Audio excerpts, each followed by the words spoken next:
blood red, a week to remember, but Liverpool FC must now forget feeling of inevitability. Kristian Walsh looks at how the Crystal Palace game could be the most impressive one yet, if they win.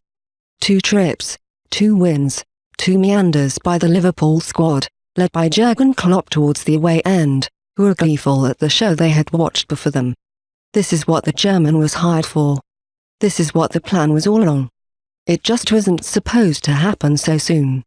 Not that anybody associated with Liverpool is complaining, of course. Klopp himself has spoken of his surprise at how quickly his team has taken to his methods. "I'm surprised how big the steps we've taken are, but everyone can see we want results," he said. That was before the Bournemouth game. Since then, strides, rather than steps. 3 wins, 2 of them mightily impressive away to Chelsea and Rubin Kazan, and glimpses of the football he desires. The victory at Stamford Bridge demonstrated the tactical intelligence of both manager and squad. The 3 points in Russia were, arguably, more impressive. A lesser team, perhaps, but it was a game played in what could have become an intimidating environment. Character was needed, character was found. It has been some start. Unbeaten in 6, avoiding defeat to Crystal Palace at Anfield will see the German equal the post-tour record for best start by a new manager at the club. Both Bob Paisley and Joe Fagan managed 7 competitive games unbeaten. Klopp can do likewise on Sunday. It will arguably be an even harder test than the previous 2. Granted, it is at home, although Klopp's best performances, so far, have been away, and it is against a side in a bad run of form, with Palace without a win and 3 in having scored just 1 goal from open play since August. Yet this is Palace, a side that has been a bogey team to the Reds for decades. It started with Alan Pardel's header at Villa Park, and most recently took the form of the unwelcome guests who trashed the goodbye party for Steven Gerrard. Don't even mention the 3-3. More than that, however, is the current situation Liverpool find themselves in.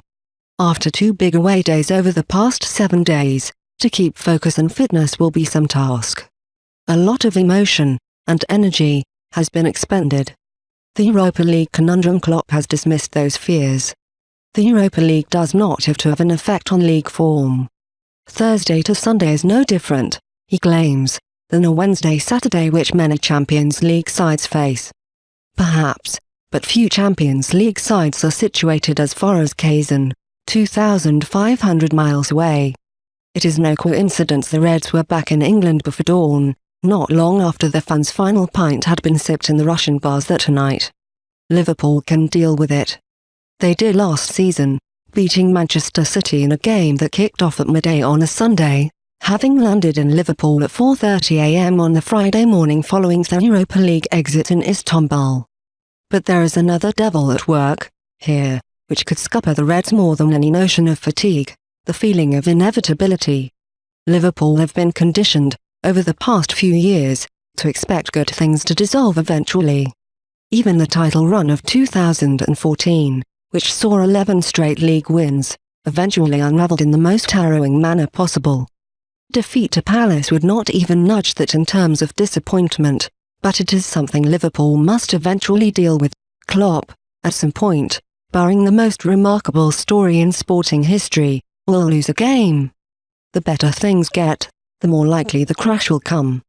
That, at least, is how Liverpool have operated in recent years. Possibly even decades.